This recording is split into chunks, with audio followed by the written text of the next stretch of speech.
America, and to the republic for which it stands, one nation, under God, indivisible, with liberty and justice for all. Thank you, everybody. Okay, agenda item number 3, roll call. Madam Secretary, can you please do us a roll call, please? Absolutely. Chair Mitra, Present. Vice Chair Breed, Present. Commissioner Dorlick, Present. Commissioner Keeney will be here later. Commissioner Levy. Present. Gotcha. Commissioner Lopez Lucy. Present.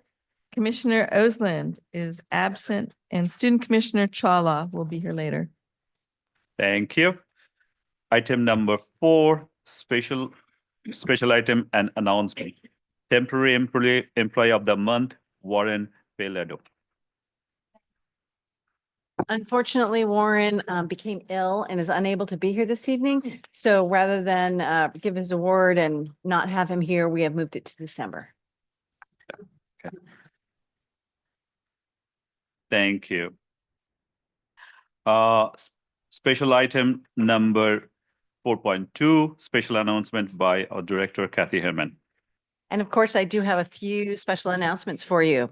So I don't know if you've all noticed or if you got your activity guide in the mail, but it has a new look. And I just wanted to draw your attention to that so you'll all take a look at it again.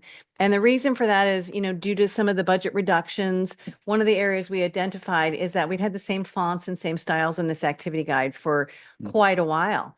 And so our marketing people, who just one of them walked in, came up with how we could use different font size and more consolidated to get more information on each page. And so just make sure you get a chance to take a look at that. It's kind of a whole refresh on the activity guide.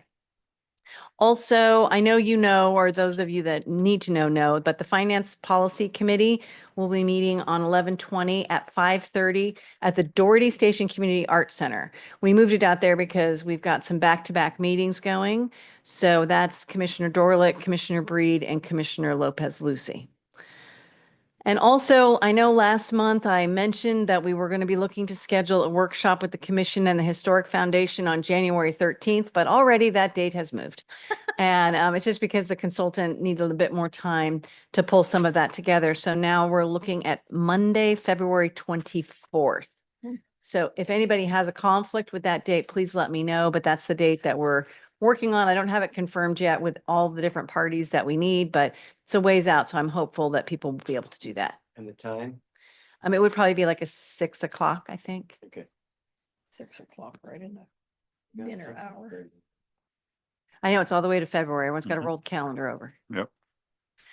And then I do have some exciting upcoming events I want to tell you about. So, of course, our Library Jazz series is continuing. So there's a Library Jazz concert this Saturday on November 16th. November 17th, I think you may have remembered us talking about the Yellow Tulip Project, which is kicking off this Sunday with the planting of the tulips at 2 p.m. at Memorial Park.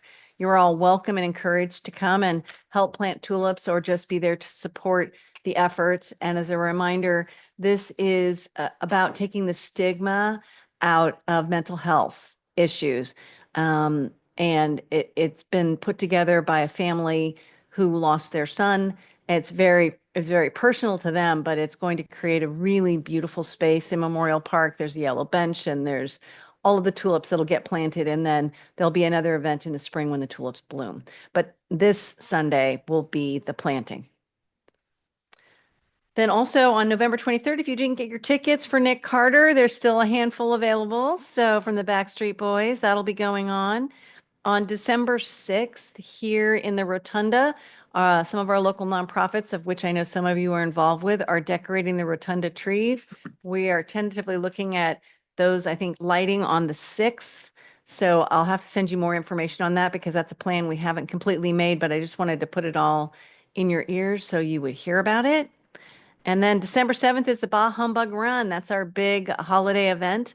Of course, we would love to have anyone who's available come out and help hand out ornaments to the runners and the awards afterwards. We'll be sending you a memo out on that on the exact times. I don't have that at my fingertips. And then because before our next meeting, we'll also have the San Ramon Community Chorus Holiday Concert at 3 o'clock on at SRCC at the community center.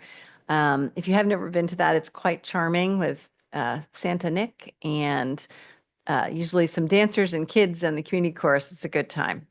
And then lastly, the one thing I want to mention that you won't find in a lot of places, but on December 10th, that's the day before your next meeting, that will be the city council oath of office for our new incoming council members, and I think a bit of a goodbye for our outgoing ones. So I wanted to also note that for you.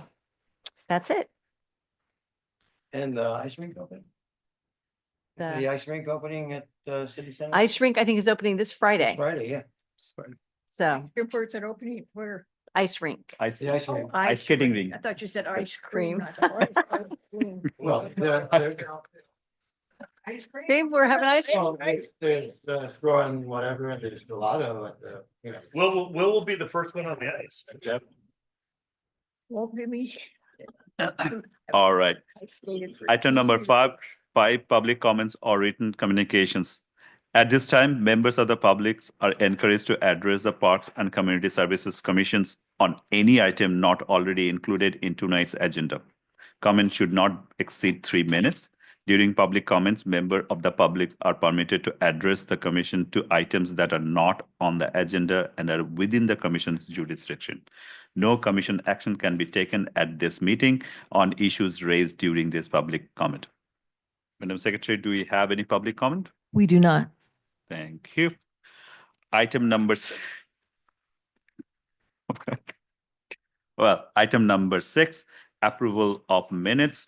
I hope everybody has gone through that. Is there any comment anybody has on the last meeting's agenda? To look at. I'll make a motion to move. Yeah, but I'll let's finish that. If there any comment there? Oh, No, No? Okay, I'm good. all right, please go ahead. I'll move.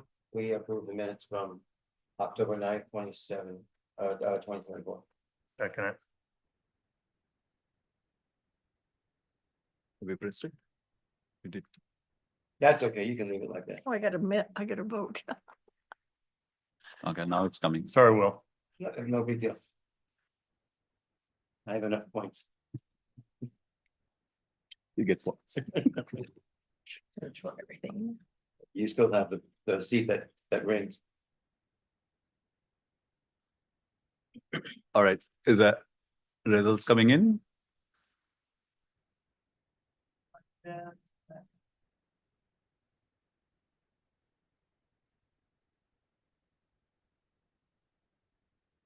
Fix it later. Okay, Get it passed. got it passed. All right. Okay, item number 7, commission business. 7.1, Senior Citizen Advisory Committee 2023-24 Annual Report, introduced by Steve Cox, Recreation Supervisor, presented by Colette Clark, Senior Advisory Chair.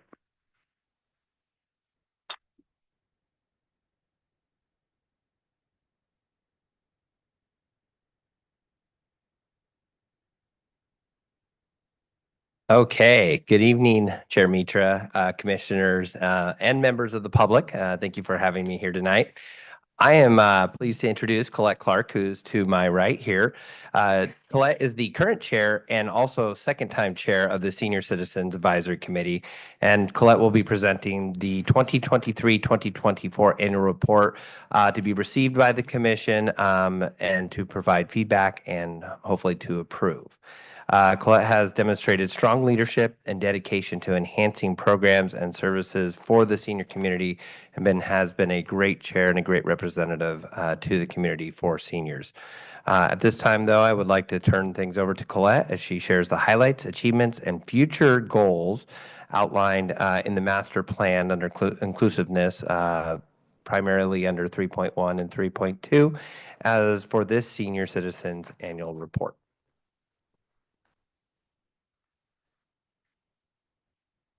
Thank you, Chair Mitra. Fellow Parks Commissioners, staff, members of the public, to be presenting the 2023 Senior Advisory Committee report this evening. It's a pleasure to serve the chairpeople and the Senior Advisory Committee this year. Senior Advisory Committee members are me, Colette Clark, Sandra March, who is our vice chair, Carlos Carranza, who's the recording secretary, Richard Adler, Judith Murphy, Jim Tu, and we have a new current member who's just been appointed, Udaya, and I say her name poorly, but it's Raj Bahandarai. She hasn't attended any of our meetings yet, but she's been appointed. Objects and charge. We provide recommendations to the staff, the commissions, the council on programs for seniors and San Ramon Senior Center policies. 2, be a channel for communication between the staff, the senior center participants, and the senior community. 3 is appoint appropriate subcommittees as necessary to further and work the center's programs and the efforts of the committee. 4, we receive input from the senior community involving current and future needs. 5, we advocate senior issues from the entire community and act as a liaison for senior issues in government and private organizations.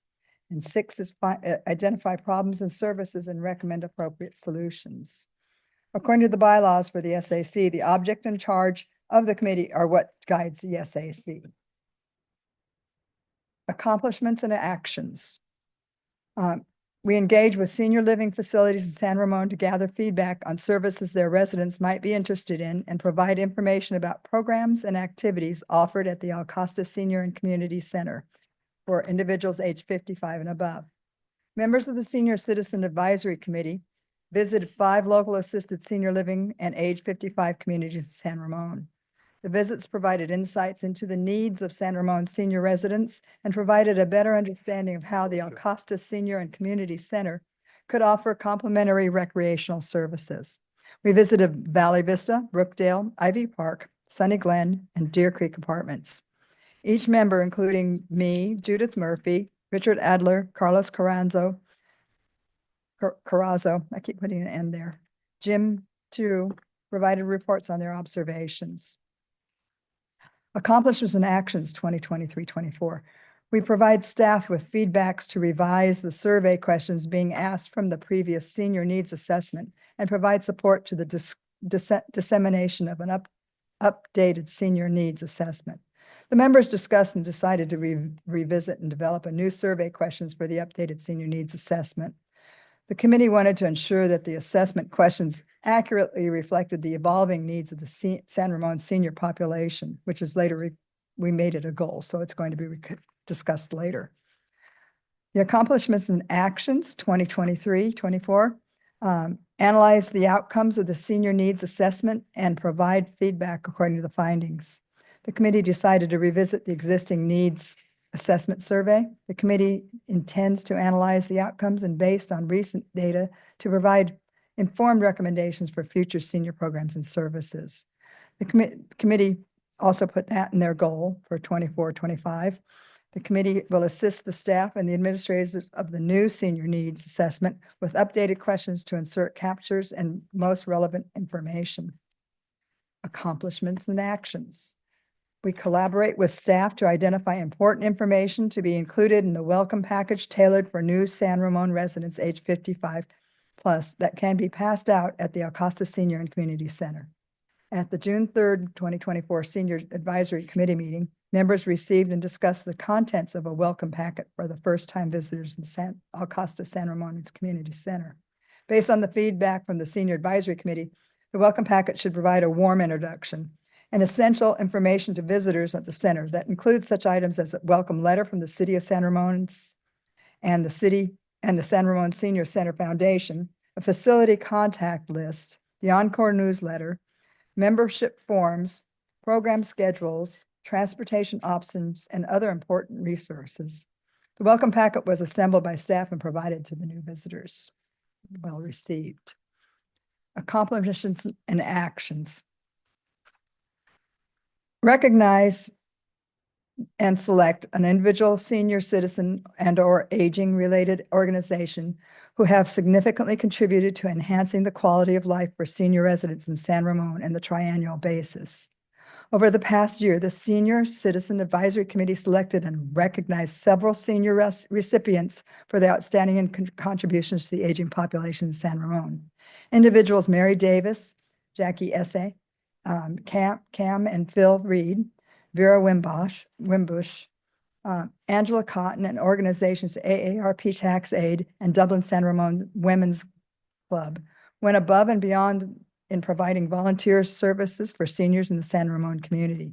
Recipients were recognized at the Senior Center, Senior Citizens Advisory Committee meeting, following their selection and included in an Encore newsletter. SAC members can make the nominations, but anyone who wants to can nominate these people. We don't limit it. So it's open to anyone who thinks they have a good nominee. Accomplishments and actions: hold a goal-setting workshop where previous committee goals are reviewed, and new goals are recommended in preparation for the committee's annual report. The Senior Citizen Advisory Committee conducted a goal-setting workshop this year at the San Ramon, at the Alcosta Senior and Community Center. During the workshop, the committee reviewed their previous goals, assessed progress, and recommended new objectives for inclusion in the upcoming report. By the end of the workshop, each member contributed to setting actionable goal in the coming year. During the workshop, the committee engaged in thorough review of the previous goals, and some of the things they recommended weren't real big changes, but they will be seen in the upcoming annual report. The SAC worked with staff to plan orientation programs for new SAC members, which included an informative tour. The tour reviewed the usage of the facility, including hours of operation, room functions, and provide schedules and program schedules. New Senior Citizen Advisory Committee members were given a binder at the orientation, which contained the committee roster, guidelines and bylaws, current annual report, advisory handbook, current Encore newsletters, and information on the Brown Act. The goals align with the committee's changes, charge and purpose.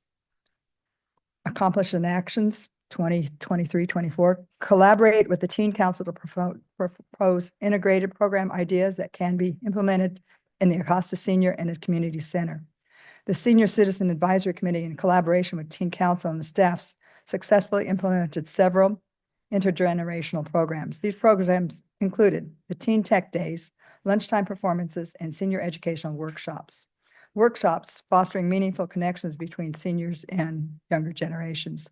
They were designed to enhance community engagement, provide educational and recreation opportunities for participants of all ages, and included meetings and socializations at the Senior Center, a place to see people instead of isolating at home. The center then becomes a home away from home, and the teens were kind of interested in that. City Council and Parks Community Services, we liaison to all the different groups. The different groups we liaison to, some of our members don't drive at night, so they use they listen to it on the videos or the tapes. But we see the City Council and Parks Community Service Commission, the Planning Commission, Transportation Advisory Committee, Teen Council, Library Advisory Committee, Housing Advisory Committee, and Arts Advisory Committee, the Senior Center Foundation, and the Senior Outreach Committees. Goals and objectives. We have four new goals for next year. We evaluate the effectiveness of the Encore is number one. The Encore newsletter and the other communications tools for San Ramon 55+ population by assessing current usage, rather to gather feedback from senior center users and provide staff with recommendations in improving the outreach. This year, we did get a QR code, but we're still discussing how to use the other things. Number 2 goal is collaborate with staff and provide recommendations on the development of new survey questions for the senior needs assessment, assist with outreach, and gather responses and review the responses and provide feedback to staff for senior-related programs and services.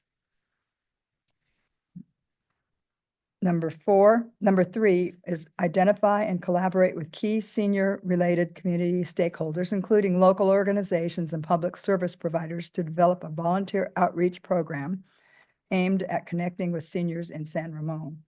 3.2 was develop community connectedness to reduce social isolation. Number 4 was to review the Senior Citizens Advisory Committee bylaws, making recommendations for changes to items such as the committee's name and meeting frequencies. With that, thank you, Chairperson and the Parks and Community Service members, again, for allowing me the opportunity to present this information to you this evening. If there are any questions, I'll be happy to answer them for you. If not, I have backup. So let's start with the clarifying question. Any clarifying questions from the commission? Sure, thank you. Terrific presentation, Colette. I did have one question about the senior workshops that you did in collaboration with the teen council. You talked a little bit about them, but how were those kind of themed? Were they themed as an opportunity for teens and seniors to kind of interact, or? We have a liaison who looks to the teen council and spoke with them and worked with them, and then the staff worked with them. And so they weren't really a workshop with Okay. us. They were a workshop with the staff. Oh, no, okay. And we had our liaison, so. Okay. Thank you. If I can, I Sure. just, a lot of them are themed around tech days where they're instructional workshops.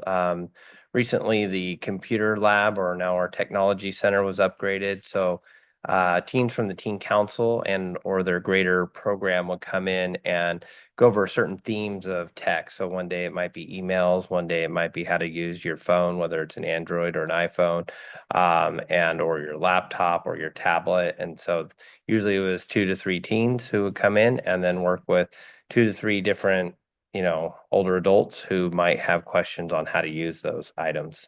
And people can sign up for the time. Mhm. You don't just drop in, you actually sign up for what you're interested in. No, it sounds like a great program. I'm glad that it's being done. I would say too, to highlight, part of it is just the socialization Yeah. between the two, which equally I think is important, but it is very interested to see the two interact, over technology. And, it's quite a fun experience to watch just from afar as well. Definitely. Thank you. Mhm. Anybody else? Please.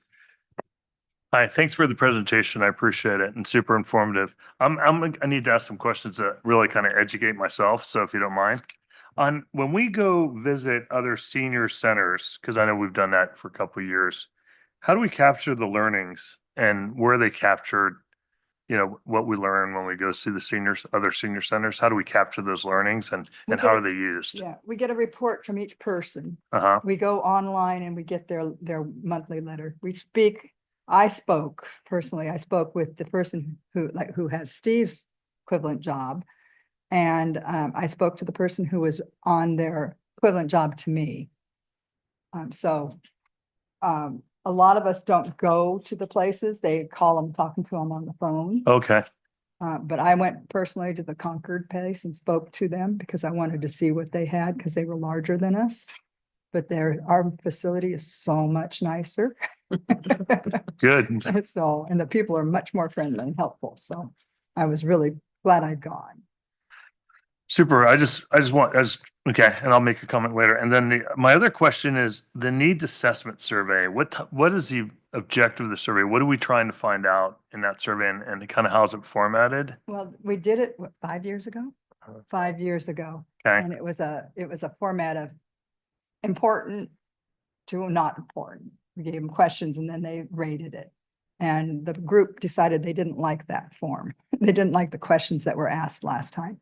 So they're trying to come up with new questions for it to assess the needs, because we found that there's a lot of people who live in San Ramon who are coming in and saying, gee, I didn't even know you had a senior center till I came over for this program.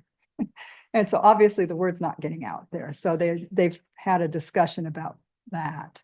And things have changed. There's groups that, like, we used to have a really big different groups, and now the drop-in classes have been changing. So some of them used to be really crowded before the pandemic, and now they've kind of petered out. Like, we had a karaoke group that was quite good, and now we have no one doing it. And so some of them, we have to look at that too. So that would be part of the assessment. So we, questions. so we try and understand what needs we're not meeting of the current population that's, we're servicing at the senior center. Is that Right, the correct way right. to think about that? It's not meeting or needs that we are meeting. but And they want us exceeding, that's to- cool. Yeah. Yeah, I get that. Yeah. Okay, thank you so much. Thank you, Colette. Very good presentation, and it's fun being the Senior Advisory Committee. You learn a lot and you have a lot of good speakers that come and give educational reports and news. So we all learn something.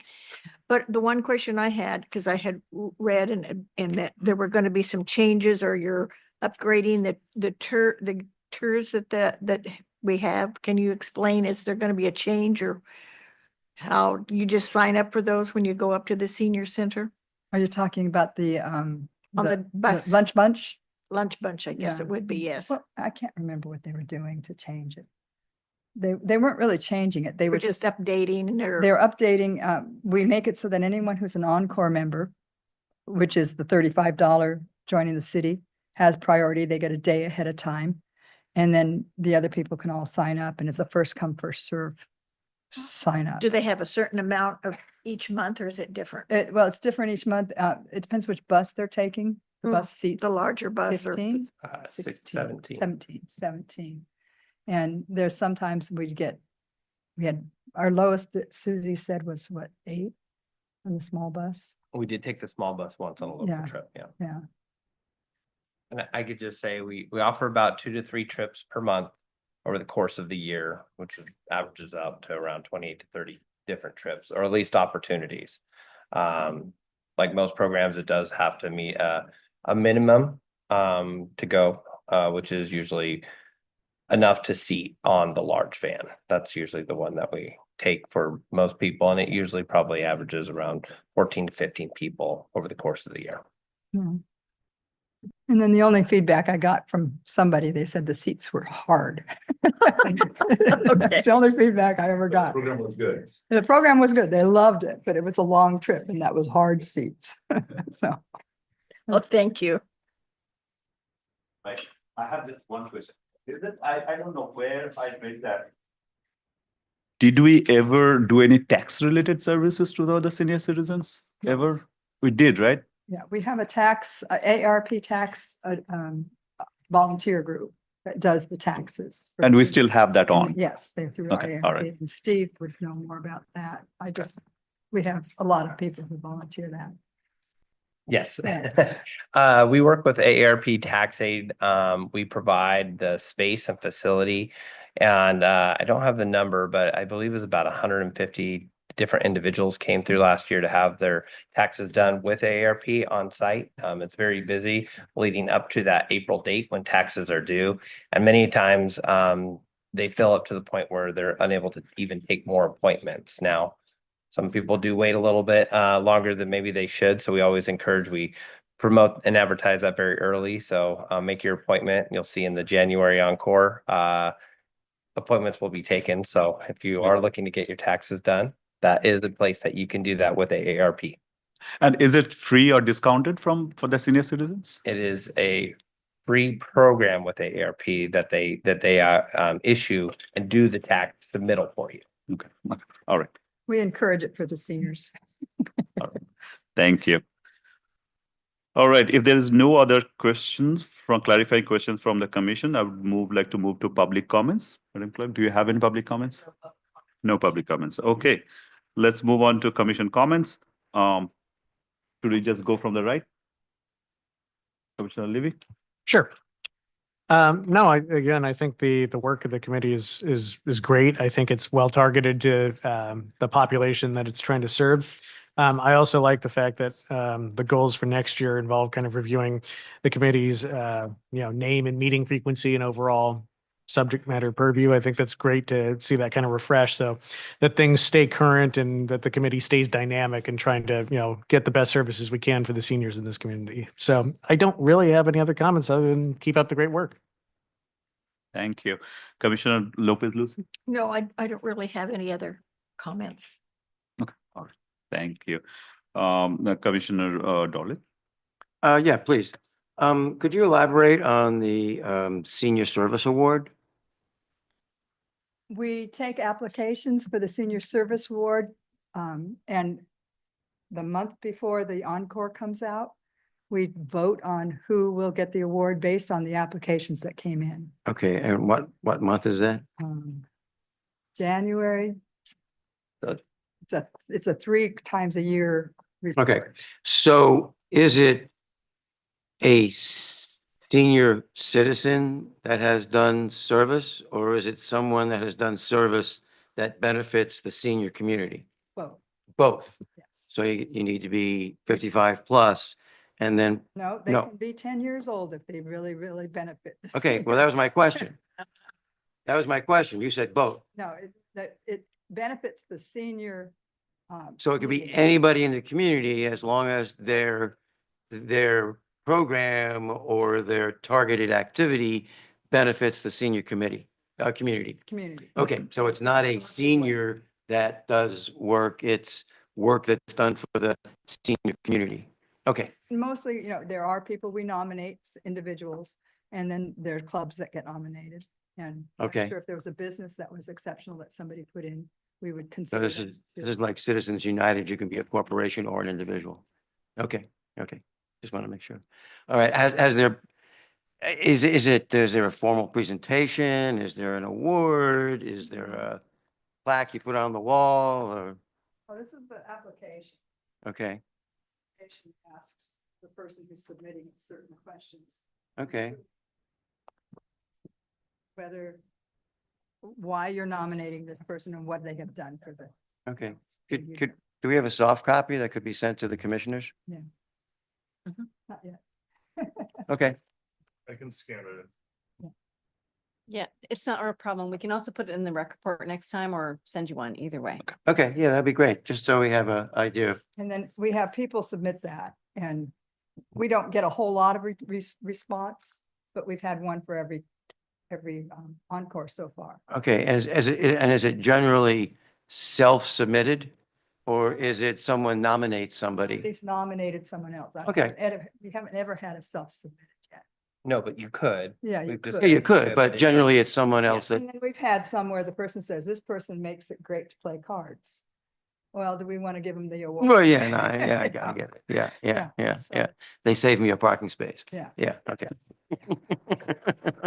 On- I don't have to walk much. Yeah, okay. To answer your question, the Dublin San Ramon Women's Club has been awarded one of their, I saw that. Congratulations. because in the, used to have, when you went up the back, towards the back, we've made it a library for the seniors because it used to be just kind of disoriented and not really organized. So we took that over. And so several of the members, that's their duty to keep it in order. And it's broken down into fiction and nonfiction and romance or history or whatever. So that's one of our programs and we continually keep that up for them. Oh, cool. It's a free library. Okay. Okay. And So they have a lot of good books too. Okay. So you have 3 awards a year?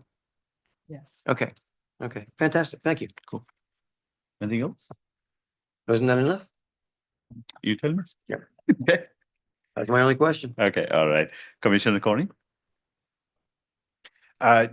Yeah, I think I wasn't able to actually see the presentation, but I reviewed the presentation before and I loved it. So thank you very much. I was just wondering, are you actually, as part of the goals for next year, are you actually considering changing the name of the committee? We will talk about. it.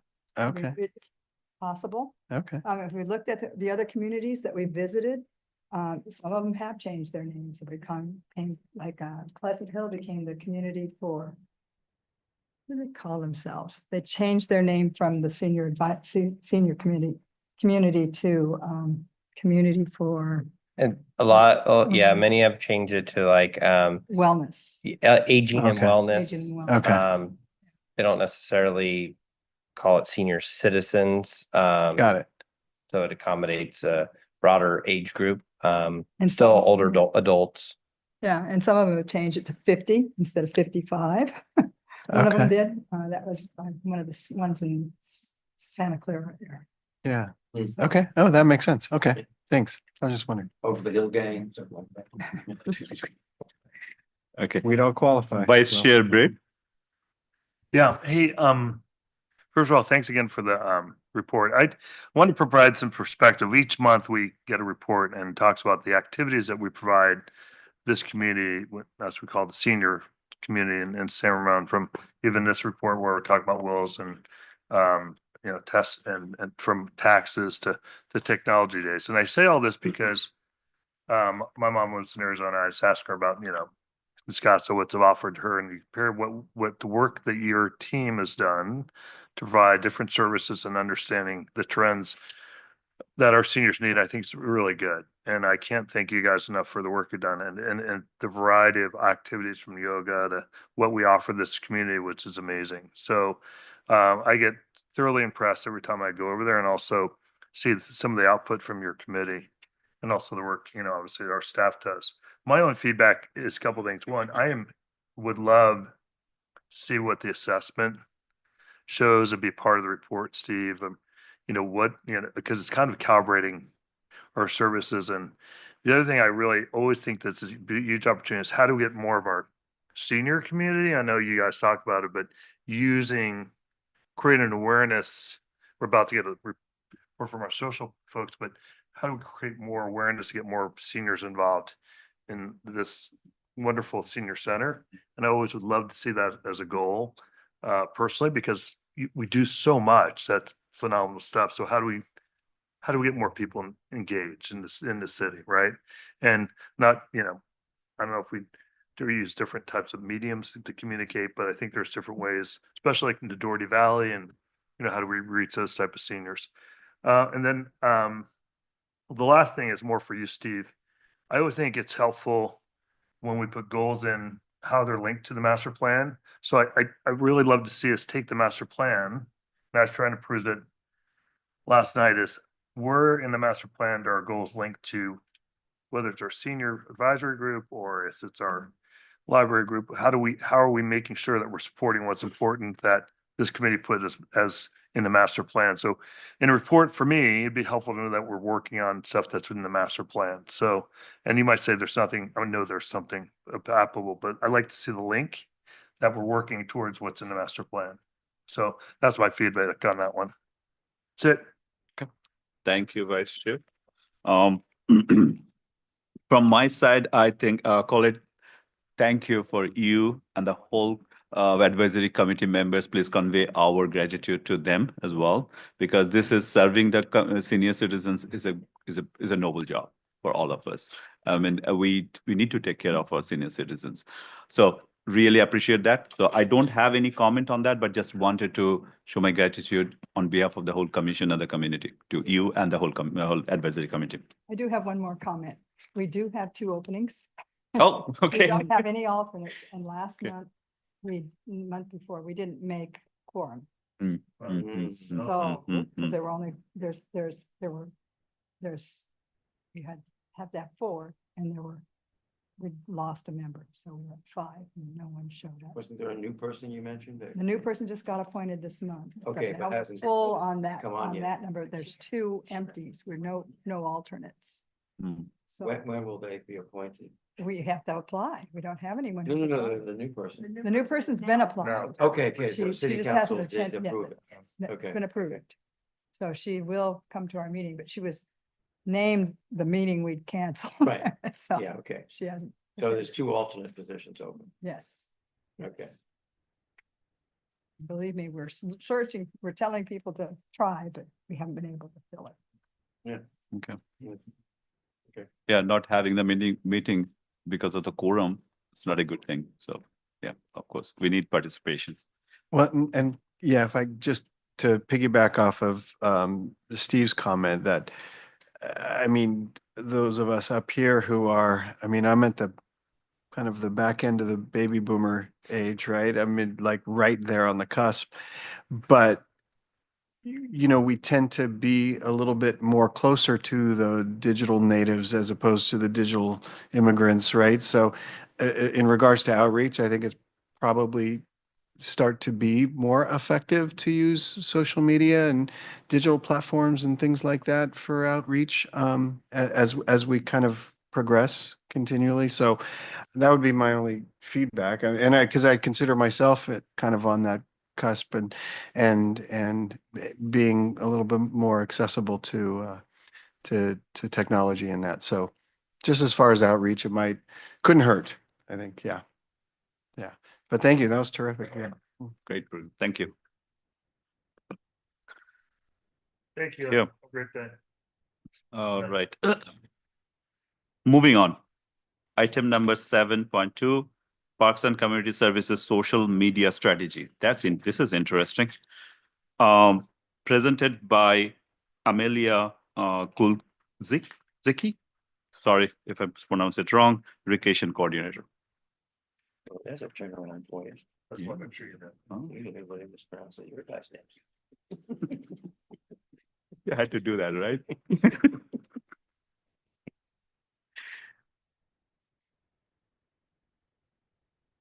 Did I get your name right? Probably not. Probably not. Sorry about that. Kulzicki. Okay. Kulzicki. Coordinator or the current.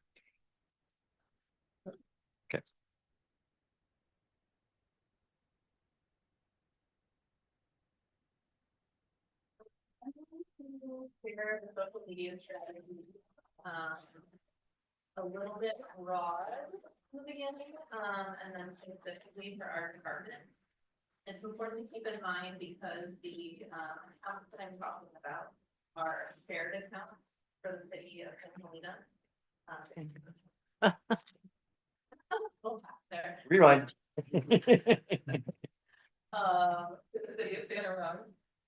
And then some other accounts that I'm not talking about but do exist, are PD, Teen Council, and Public Works have separate accounts. So I'm not going to be speaking about those, but they do exist. So overall, we do have a citywide social media policy. And this is set up by the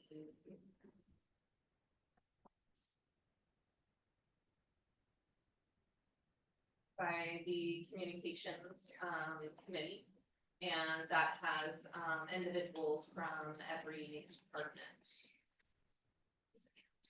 So the social media accounts are to be utilized as a means of conveying information about the city of San Ramon, its events and activities to the public, and for seeking information and exchange of ideas for those concerned. That's kind of an overall strategy that have to keep in mind when we are looking at the PCS specific. And with that in mind, the goal for PCS is to utilize the current social media platforms that we have available to provide a mix of content that both educates, engages, entertains, or empowers Santa Rosa.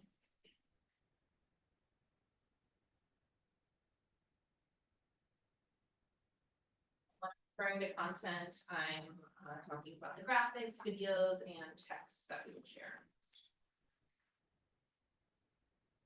The platforms that we currently utilize are Facebook, and the main user say Facebook is sharing programs, also has special events and a calendar for that.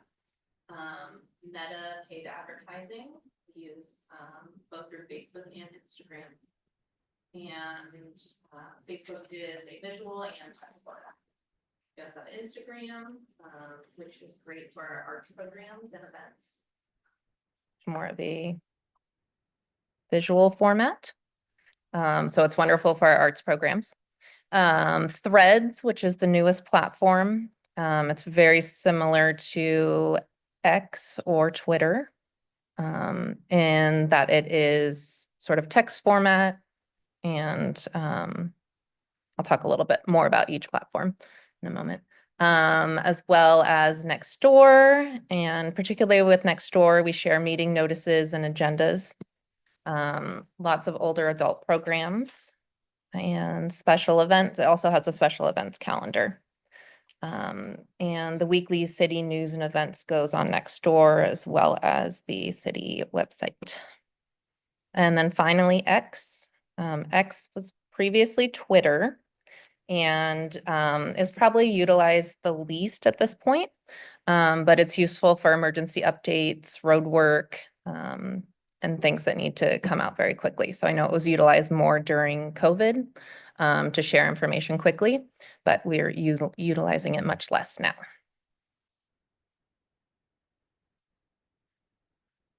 The social media content comes from a variety of external and internal sources. So city staff is the majority of our content comes from city staff, particularly from PCS programmers. In addition to city manager's office and public works contributes content to that. Our foundations, for example, the Historic Foundation and the Library Foundation provide content for Oktoberfest, special events, movies, all kinds of different things. And then civic organizations also provide content. So 501 Contra Costa and Central Contra Costa Transit would be examples of that. And partner organizations.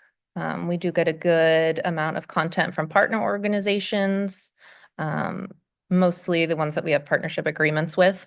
And the San Ramon Valley Education Foundation would be a good example of that, or the Diversity Coalition as well. And then also with partner organizations would be our contract instructors. And that's usually through our contract instructors sharing content, a picture of their painting class or their dancing program, and then sharing that and tagging our social media on that.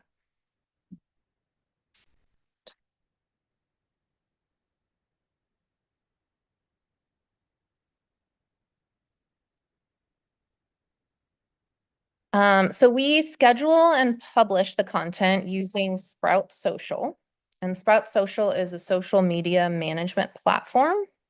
And basically what it does is it allows Parks and Community Services, Public Works, and the city manager's office to post all of our content on one platform, to share a calendar so we can see that at in the morning, I'm going to be posting about a run, and in the afternoon, we're going to have information about a road closure.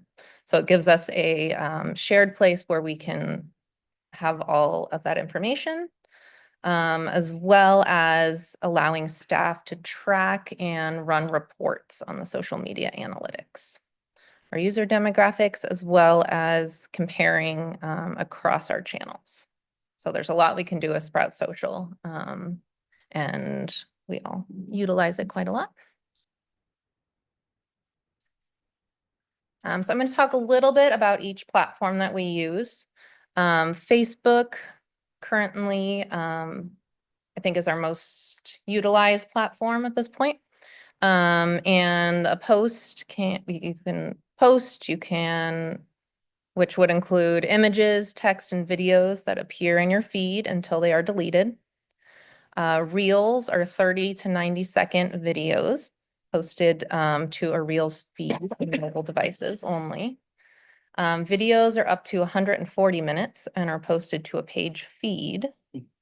Live videos, or going live, is a live broadcast that is streamed directly to a page. And events, something great about Facebook is the events calendar, because you can save it into your phone. You can get reminders that an event is coming up. So that's really utilized, I think, a lot by our community. And that's a dedicated page for each particular event, with options to contact those that have RSVP'd or send updates and things like that. And then in each of these, I've included the top 6 posts, and these are based on the engagement that they received. So these are going to be their likes, if they're shared, someone comments on it. So these were the 6 most popular. Council budget workshop, the post Art and Wind Festival. So this would have been photographs after the festival and video from after the festival. Bollinger Canyon road closures. That one we saw a lot of action on there. Imagine that. Reopening of the San Ramon Olympic pool, and some nice video of the locker rooms And start of Rec Swim was very popular. And the Children's Makers Market that we had at Doherty Valley. So Bollinger Canyon was 2 out of the top 6. Yes. And you're going to see that across the board. Close the main road, that becomes noticed by others, everybody. Lots of comments, everything, Bollinger Canyon. Okay.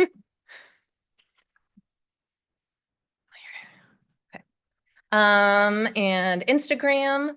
Instagram, as I said, is very is caption, post is a caption, a square photo with a caption or video that appears in the follower's feed. And then also there's stories that are short vertical photos or videos that will only appear for 24 hours. And then within those stories, we have utilized this particularly for our arts programming is the highlights feature. And let's see. So right, I don't know if you guys can all see this, right here, these are the highlights. So in the top of the mobile app, these are going to be highlights, and highlights are tagged stories with a particular topic, and they remain at the top of the page until we have kind of gone in and erased them. So as you can see, we have a traffic one often up there during elections. We had specific election posts would be tagged and saved in those highlights feature. Arts and then aquatics are also very popular. And you will notice that the top 6 posts are a little bit different across each platform. And this is based on the demographics and who's kind of looking at it and what they're doing with it. So the library hour reduction, that was the top post. We had lots of comments on that. Bollinger Canyon comes up again, as you can see. Zakir Hussain presented with our presenting series. And when he received the Grammy, we shared that and the community was very excited. Bollinger Canyon, Aspenwood Senior Housing when that came online. And again, post San Ramon, run San Ramon. So those are going to be videos videos and photos after the run. Bollinger Canyon again. Take You're gonna- that, Con. You're going to keep seeing it. Take that, Crow Canyon Road. Next is. And as I mentioned, X and Threads are the platforms that PCS utilizes the least, and I think the city in general utilizes the least because they are text formats. They have character limits, so X's, as they are called on the X platform, are 280 character maximums. They can include images and links now. And the top 3 posts for that were the city budget workshop, 680 closure, and again, updated Bollinger Canyon road information. And then Threads, has a little bit more longer characters. So the text format is 500 characters max, and it can include an image and link. The top 3 posts for that were Voices Teen Open Mic, the Poet Laureate Recruitment, and the Citizens Planning Academy.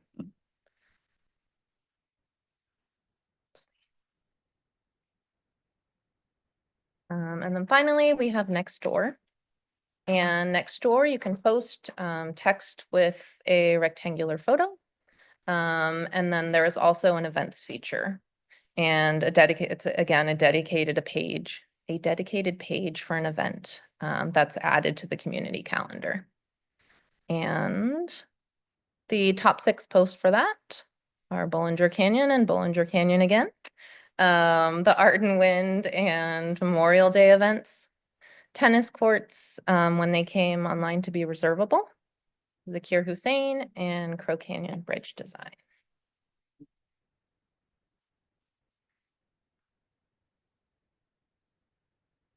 And And this is a little bit about the audience demographics. So each of these platforms has a unique following and reaches a little bit different demographic, which is the reason that we do utilize all 5 of the platforms. Facebook and Instagram are very similar with their demographic at this point. 70 to 75% women, 25 to 30% men, typically 35 to 54 years of age. Threads is gathering more followers. We have 912, but I do constantly see that we're getting more followers on that. 58% female and 29% male. And then with the analytics of that, there's the option of other, so which is not available on the other options. So 12% other. And again, 35 to 55 years age average. Nextdoor is a little bit different. It goes by household. So Nextdoor has 52,705 San Remo members. So it's going to represent a household instead of an individual. And 10,800 of those are in Windermere, 5,200 in Gale Ranch, and 4,000 in Twin Creeks South. Those were the most populous areas. And the detailed demographics don't exist in reporting for Nextdoor. From what we've noticed, definitely senior programs, active adults, and kind of the 50 and above is more of who's looking at Nextdoor. And then finally, we have X, and also do not have detailed demographics for X. But we do have 6,800 followers. So quite a few. Talk a little bit about social media metrics. In digital marketing, reach, impressions, and engagement are the metrics that measure the performance of the content that's shared. Reach is going to be at your very bottom level, and it's the number of unique people who have seen the content. And within that, there is organic content, paid or viral. And I'll talk a little bit more about this later, but the organic is what I have been talking about previously. It is not paid content. It's things that we have posted but have not paid any additional advertising into. And there's the paid, and then there's the viral. And sort of in the middle for metrics is impressions. And that's the total number of times the content is displayed or delivered to someone's feed, regardless if they interact with it in any way. And then engagement is going to be the very highest of the metrics, and it is the number of interactions your content received from users. So that's if someone goes on and likes it, they comment, they share, they save it, they send it to a friend. Anything like that.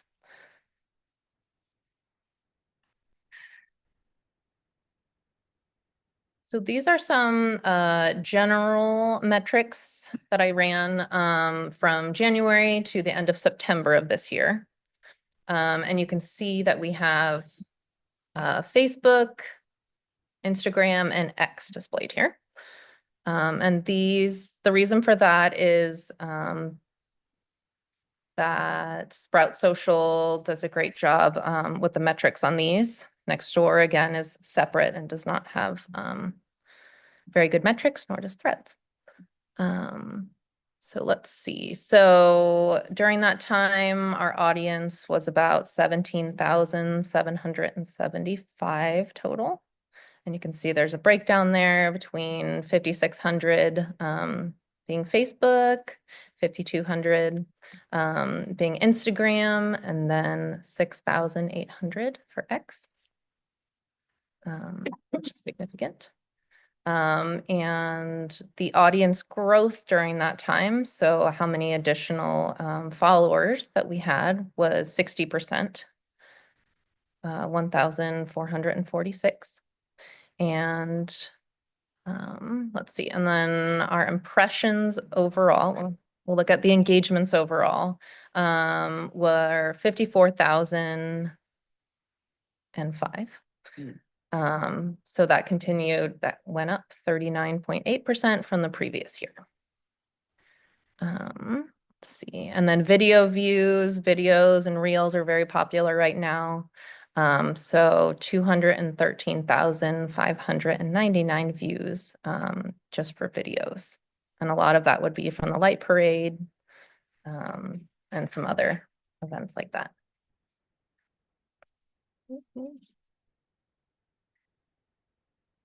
And then again, this is total impressions. And this is what a metrics report would look like directly from Sprout Social. Total impressions were almost 2 million, which was up 115.4% from the previous year. X impressions went down 68.8%, while Facebook impressions went up 181%, as well as Instagram impressions 124%. Another reason that we do not utilize X as much that I didn't mention is that you have to log in now, and you cannot see any of that content unless you're logged in and have an account, which is a little bit different than Twitter was in the past, that you could see the information without actually being logged into an account. Our engagement rates. Again, 54,005, the engagement rates went up 39.8% in general between our X, Facebook, and Instagram engagements. And now I'm going to talk a little bit about our organic social media versus our paid social media ads. And not included in this, we have some separate advertising dollars for our performing series and our Art and Win Festival. So I did not include that in this discussion because they are separate pools of money that are a little bit different. So organic social media are the posts, things we're not paying for, creates brand awareness, maintains existing relationships with the followers that we have. Provides customer service opportunities and reaches, again, our existing followers. Versus paid social media ads, which provide a faster result. They target ideal or individualized customers, reach new audiences, and definitely may reach a larger audience based on geography and different demographics that are selected. And in common, both of these can gain new followers, promote the content, so promoting the activities, promoting the events that we're sharing, and also provide some research into the target demographic of who we want to be targeting with this information.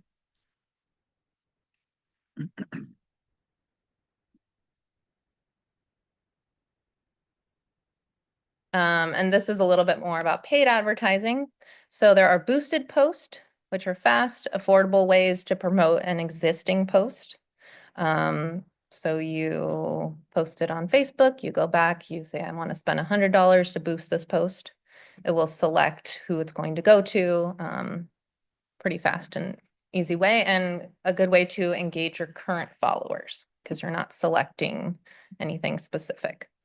And then there's targeted advertising, and this uses meta algorithms to reach targeted groups and new customers. So this is where you can get much more specific on what particular demographic is going to want to see this ad. And this is a good reason why often we have paid advertising and you may not see it because you're not the target demographic that we're reaching particularly with an ad.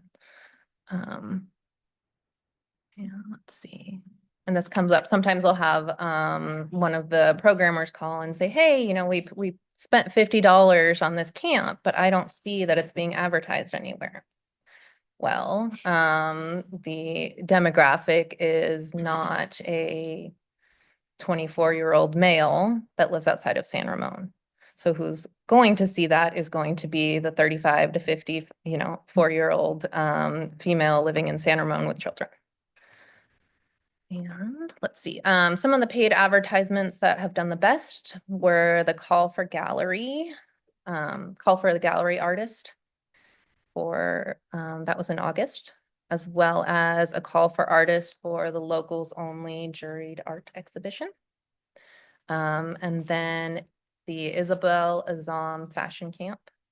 That was one of the first times that we had really done much paid advertising for particular camps or programs, rather than doing broader advertising, and that was extremely effective. And then as well as the light parade. So we did a number of different paid advertisements for the light parade.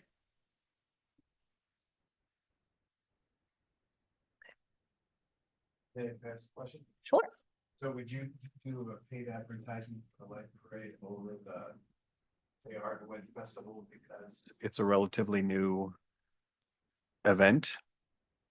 That particular example, so the Art and Wind Festival, we have a separate pool of money for advertising. So we would do paid advertising for that as Okay, well. Okay.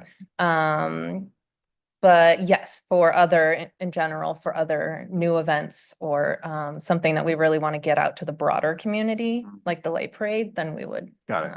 utilize the paid for that. And again, it's a very small pool of money we're talking about, so this is an example. This is the call for artist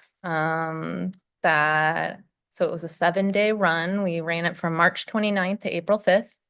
And spent a total of $98. So that's $14 a day. And did a 10-mile radius of San Ramon. Again, this is locals only, so this particular exhibition was focused on locals. And it reached 11,120 people. We previously had done an organic ad, or not an ad, we had done a post with the exact same information. And we received 33 engagements versus the paid of 1,128 engagements. So it's pretty significant. And let's see. The other one was post link clicks.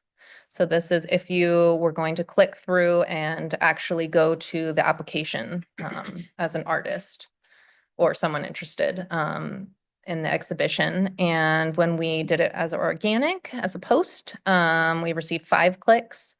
And then with the paid, we received 460 clicks. So there's some significant difference when we are using paid advertising. Low cost per click too. Yes. Yes. And I mentioned Meta earlier. So the paid advertising currently that we do is mainly through Meta, which is Facebook and Instagram. And it is used for large events, programs, performances, and when we're trying to target a new or specific audience. Are there any questions that I can answer? All right. Thank you, Amelia. All right, let's go from the left side. Any questions? A few, yeah. Sure. I'm just curious, Mhm. curious. So YouTube, how extensively do we use YouTube? The city does have a YouTube channel, Mhm. and that was something for the light parade that we did film a few different reels that we did use on YouTube. Mhm. Trying to think. But when we live stream like I was council gonna meetings say, or these do meetings- we use YouTube, right? For that, yeah. These meetings and commission. Yeah. And Mhm. council meetings are live streamed through Yeah. YouTube. But I'm curious about the, you said that there's a communications committee. And is that like one person from each department that Yes, so that's comprises that? So one- are you that person for parks? we actually get 2, so it's Oh, me and Adam. nice, Nice. Everyone else only has uh, one. yeah, but- Good choice on both of you. Yes, for sure. You guys are awesome at it. I'm curious about, because there's a comms department, right? The city has a communications or person or Yes, Simone. Simone is right. Okay. Okay. Got it. And so I assume that she kind of oversees the committee. She oversees that committee. okay. And so there's someone from Public Works, someone from our department. There's often someone from PD there. And I think else, Got it. Yeah. others that are in that room, but yes, Simone kind of oversees Yeah, that. that's cool. Because, you know, and now with Sprout Social and that, it allows you to make sure that you're not, you're not over communicating, Exactly, not right? inundating. Yeah, yeah. So it allows you to see customers. by department that each department has its ability to do that. And I assume it's seasonal too, right? So during May, Art and Wind's gonna kind of dominate a lot of the communication that you do. Yep.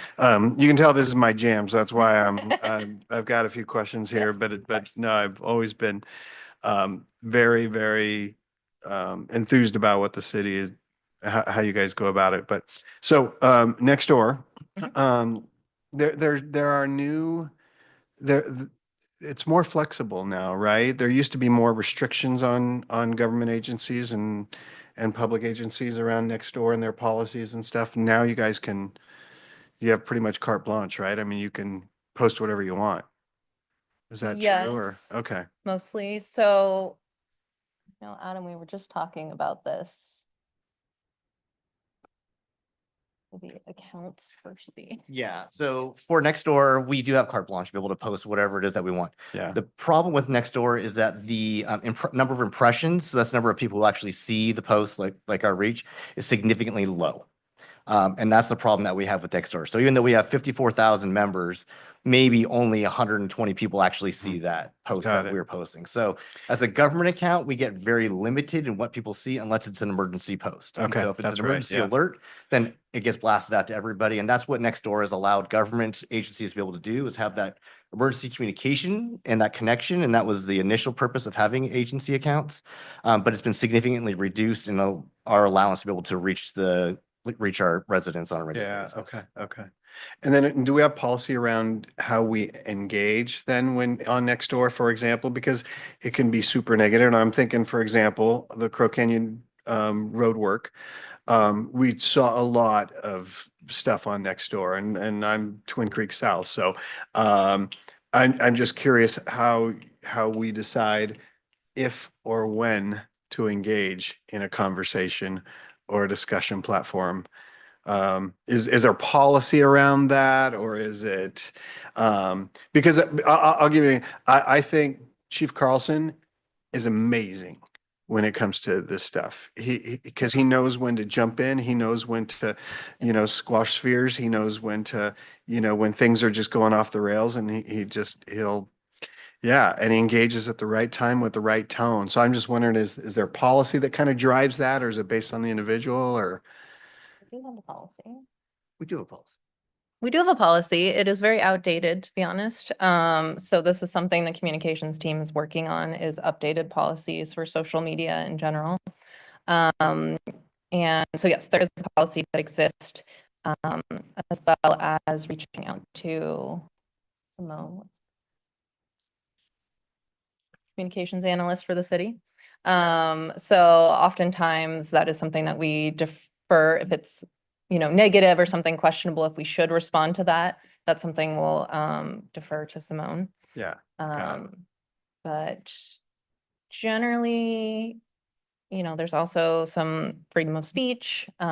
So generally we allow the comments Yeah. to exist as long as they're Absolutely, nothing. absolutely. And yeah, you have to.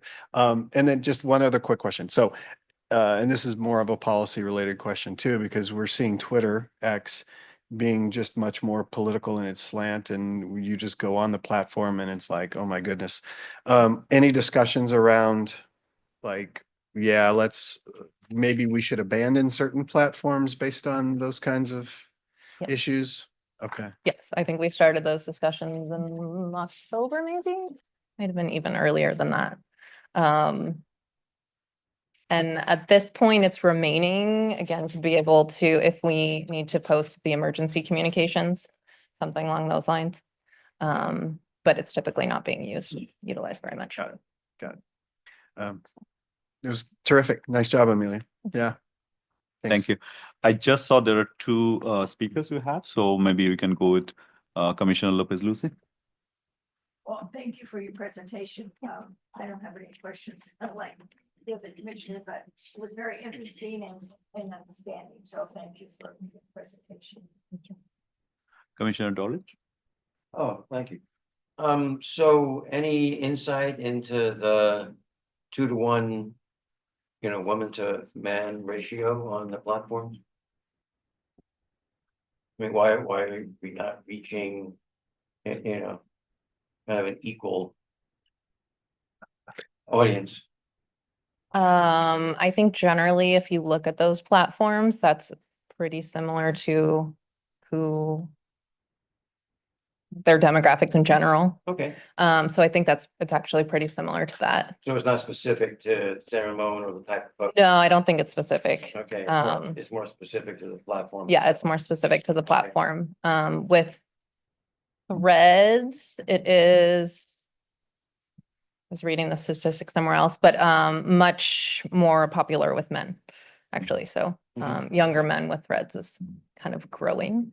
Okay. But and the numbers on Nextdoor, so it was like 52,000 plus, and you said those were households. yes, those are households. Okay, so there's like 85,000 people in San Ramon, so that doesn't kind of like connect with the average household size. And then we looked at 19,000, households between Gale Ranch, Mhm. Windermere and Twin Creeks, and that leaves like 30,000. So were those numbers like kind of Those- skewed? Are they read differently because 52,000 households. And then 19,000 in those three most pretty populated areas. Basically, you've got some of the 83 left over.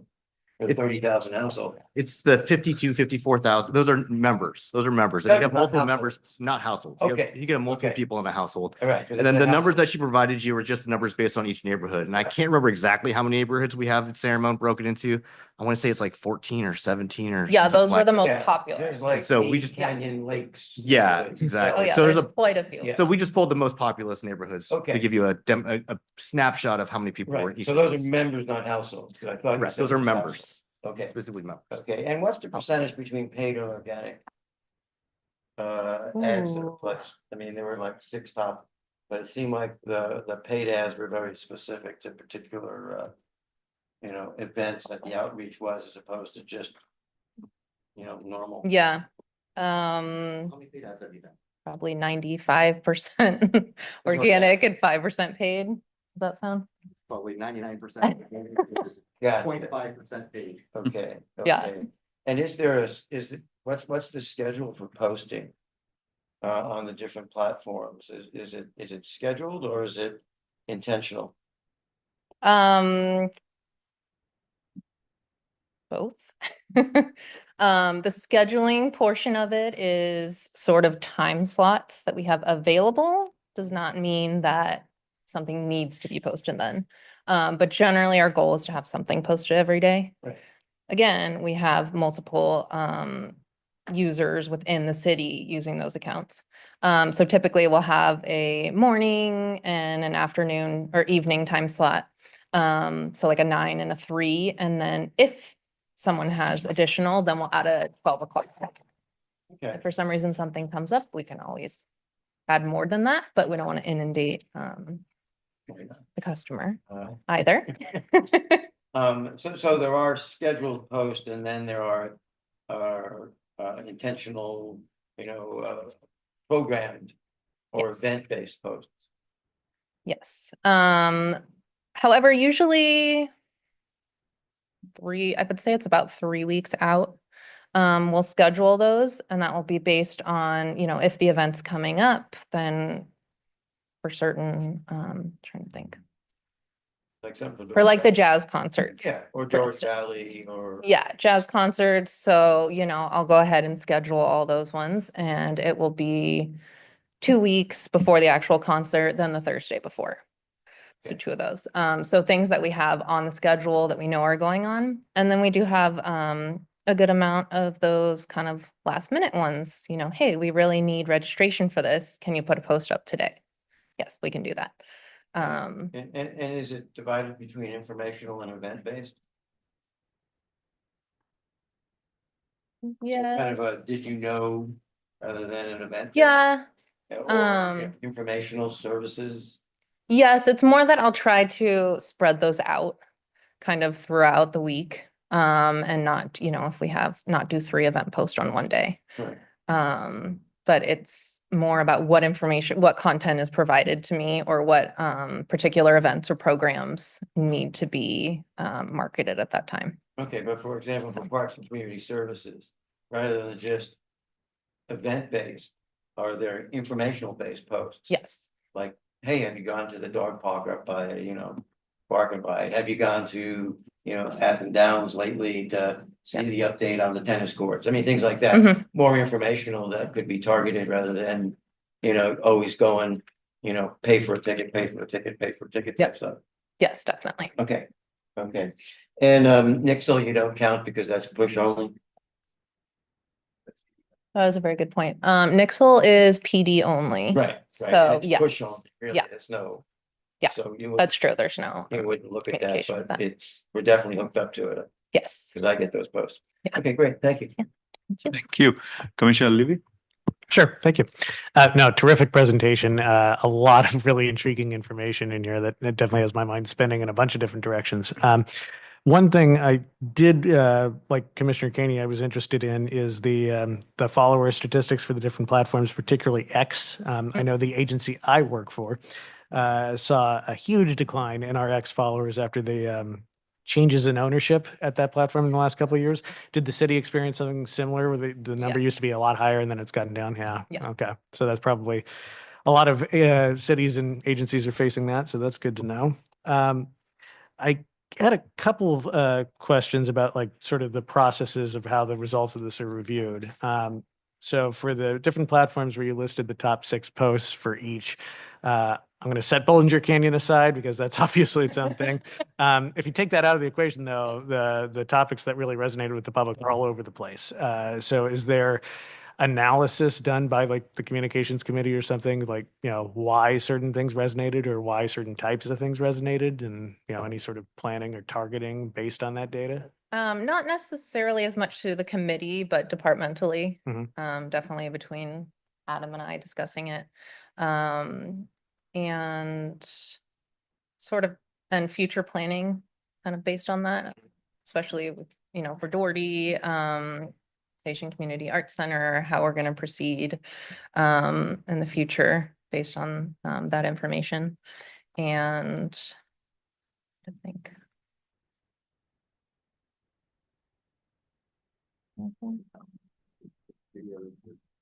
Oh, yeah. Which is very true. And the types of post, yes. So as I said, our video, any kind of video gets great response. Lots more engagement than other things. So continuing to share videos and things like that. Good. And then for the examples for like paid advertisements that you listed on that slide, I think all of them were related to Parks and Community Services. Do the other departments ever do paid advertising for, you know, certain announcements or events or anything, or is it really just primarily Parks that does the paid advertising? The city manager's office does do some paid advertising, I think for the, but it's a little bit different. I think for the budget measure, I think that it was sort of outside of them doing it, but the consultant did paid advertising for that as well. Mhm. And I'm not aware of any other departments. So that it's are utilizing it. outside of special circumstances like that, it's primarily the Parks and definitely. Community Services. Okay. And generally I will say most of the content on Facebook and Nextdoor especially is generated by our department. Mhm. 'Cause people like parks. Very true. Very true. And then one last point I had, which is more of like a larger one.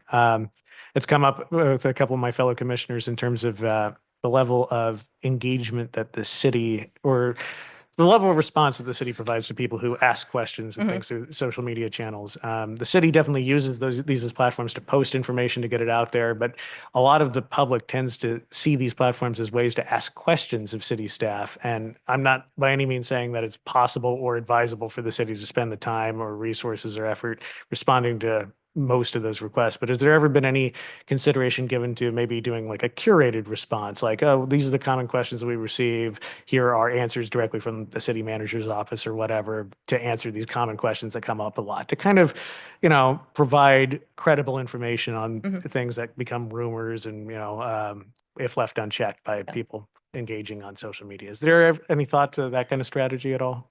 Definitely regarding budget, I know that there was information, specific language that was sent out citywide. And that did come through, that we had specific language to respond to, regarding the budget with that. I think other curated responses. I'm not sure. Can you think of other examples when we might have used it? Yeah, we don't have any specific text responses. The one things that we will respond to is if there's specific questions to us, we do get the notifications of any posts that do come through. So Molly and I will both get them. Simone will get them, and we'll all converse. If there's something that needs to get responded to, if there's something that doesn't need to get responded to, it's all based off of what we will provide is we'll provide the facts on any information. We'll answer any questions specific to anything that pretty much anybody asks us. I mean, even for the park grand opening today, we got asked the location for the park on like 5 different times. So obviously we'll definitely respond to what that is. And it was 7,500 Faria Parkway, just to let you guys all know. Yes, if there's questions, we definitely are able to respond to anybody who has a specific question that we're looking toward. Not necessarily rhetorical questions we will respond to, but actual factual questions we will respond to. Okay, good. No, thank you. Great job, guys. Thank you. Vice Chair Bird? Yeah, Terry and Kyle nailed my big question about responding, but I saw them. I'm gonna go a different route. And I've been thinking about it. How do we educate, like we just had senior advisory committee, how do we educate our committees that we have on social media and how to use it and how to engage with you if they want to have a post or they have an activity?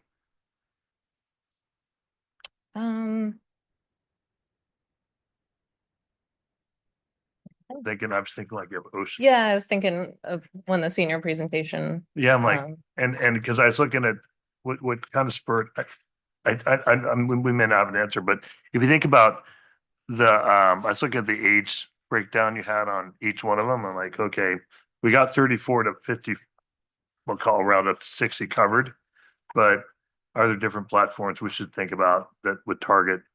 And obviously seniors is on my mind, but are there different There platforms? is, particularly next door with our older Yeah. adult population, next door is very popular.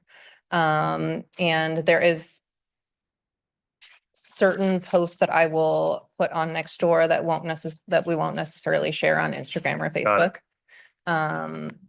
And mostly the way that commission and committee information comes to me is through their staff liaison, thank you, is through the staff liaisons. Okay. So that's how we get, Oktoberfest to be on there. We get bingo through the staff liaisons. Gotcha. And I have a comment later, but on just strategy, right? So, but because I think you're one person, and this thing is like eating a 12-foot hoagie, right? At one sitting, it's just too much. So, and we can do what we can do. So I get it. The other thing is, how do you control content? Meaning, does everything being posted for you, we want to make sure we're posting what needs to be posted in the right and correct way that represents our city or our brand. I think that's what I mentioned to. Yep. How do we control?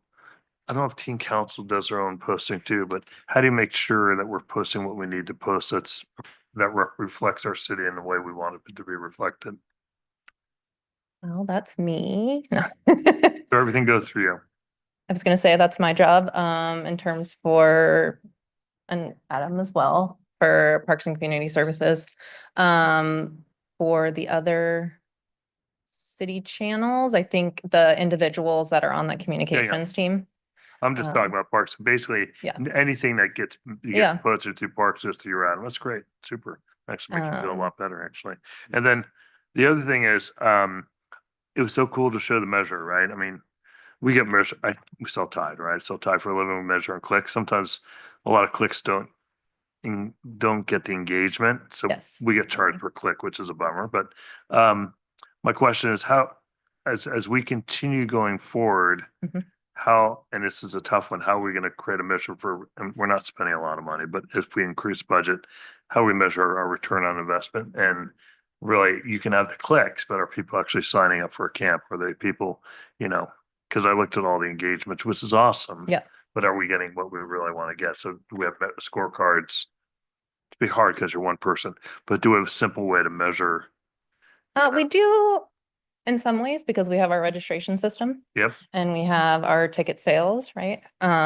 So particularly for the concerts, for the performing series, if we put out a paid ad for Nick Carter, then we can go into the theater software and see, okay, we ran this ad, starting on Monday. How many additional tickets did we get once we started with that? Yeah. So some of that, and then same thing with registrations for the camp that I mentioned.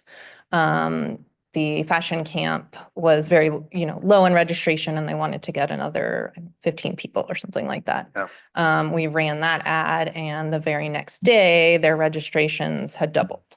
Oh, that's great. So there's some of that sort of No, that's exists. really great. And Yeah. last question, by the way, I got turned Instagram, but you did a nice job with this post on Instagram. So Thank you. I was Archie. planning watching. So It's a beautiful popping park. up It was to- easy to. But anyways, and then being one person, how are you prioritizing what you post? I mean, because we still want you to have life balance, but how do we make sure that you prioritize what's most important to the Parks and Community Service Department? Well, this guy tells me what to do. And She tells me what to do too. I get it. No, just kidding. But But eventually, I think there's going to be so much demand. How we Mhm. figure out which platform, what to go do, and how do Yeah. you? I will say Sprout Social is really helpful with that. Okay. Being able to schedule good so point. much Yeah, of yeah. it. Yeah, So yeah. that's tremendously helpful. But at this point, I think we have a good balance of what's coming in from the programmers and the foundations Gotcha. and our partners, that it is not too much at this point for our department. I do sometimes, check in and say, oh, I have these 2 posts for today. Is it going to be with Simone? Is that too many for parks to do in one day? And that is never the case. But No, super helpful. Thank you so much. I mean, it's a big area because I didn't even touch on AI, but that'd be my next off. Adam will be presenting on AI. No need to talk about it. Thank you. Thank you. Thank you. So one other question. Yeah. So when you're talking about like the Darling Valley paid advertising, Mhm. ticket sales, I mean, doesn't that link allow you to track who's buying tickets through that advertising? Yes. it Okay, does. so you know for Yeah. sure what the increase in how many tickets that actually generated, how many Yes, click-throughs exactly. that generated, and how many of those resulted in a paid Yeah. transaction. Yeah. Okay, just wanted to make sure because that's how we judge it. Exactly. Yes, exactly. Yeah.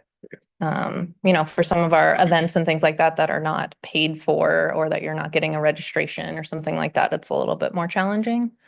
That would definitely be based more on the engagements and how many people are sharing it with their friends or adding it to their calendar. So Um, when we do get a click through like that, Mhm. say with the ticket sales. Yep. Does that person, that account Mhm. get added to the list that then generates the next ad that goes out? So that you get a paid ad, click through and purchase, and then you add them to the organic one, so you're not actually paying for that a second time. You pay for it once, you capture their email, you put it out. Yep. And you send it out as part of the overall.